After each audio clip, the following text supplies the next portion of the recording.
Hi guys, I'm going to take you through some of my favorite glute building exercises that you can do if you're working out from the gym or at home. Starting off with one of my favorites, the cable kickback. Here you can easily see that the glute is being targeted. You want to have your chest lean down forward so you can have no pressure in your lower back and squeezing the glute at the top of each rep. For a good home substitution, you can wrap a long resistance band around a chair. Secure your foot into the band and perform the exact same motion.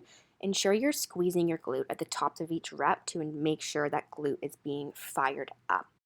And here's a second variation you can do if you can't get the band wrapped around the chair. This variation is just as effective. For kickbacks, I usually do 15 to 25 reps, so a higher rep range, usually 3 to 4 sets.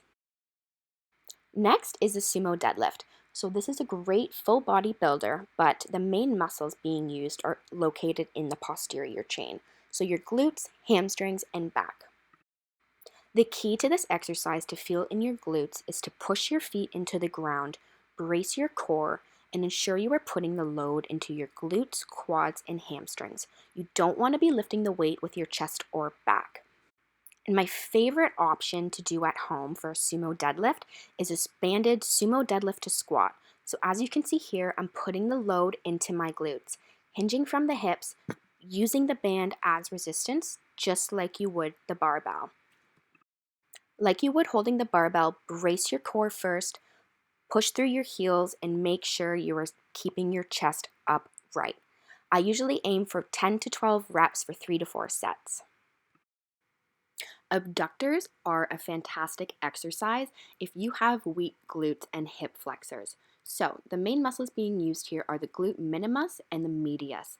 These are your muscles that make up the side glute region. Banded lateral squats are a perfect exercise to mimic the abductor machine. For this exercise, it's best to use a glute band so you can put extra tension onto the glutes. When stepping out, push your knees out to put more tension onto the band. This will help mimic the abductor machine motion. Try to challenge yourself with how many reps you can do. See if you can go for 30 seconds, 45 seconds, or even 1 minute. A second variation you can do to mimic the abductor machine is this one here.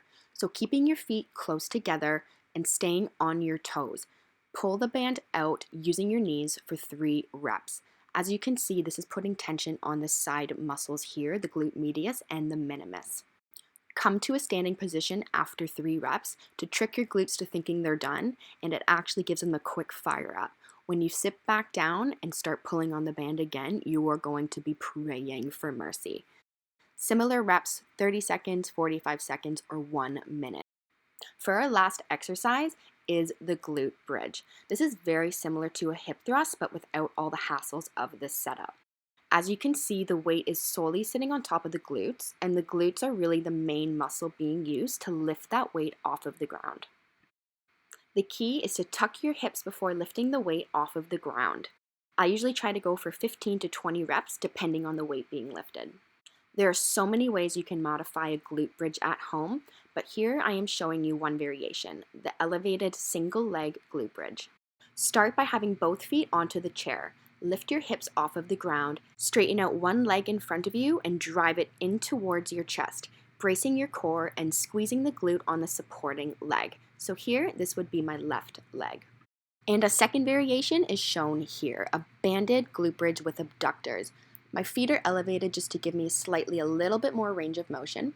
Use the band and pull your knees out 3 times while maintaining to squeeze your glutes throughout the motion.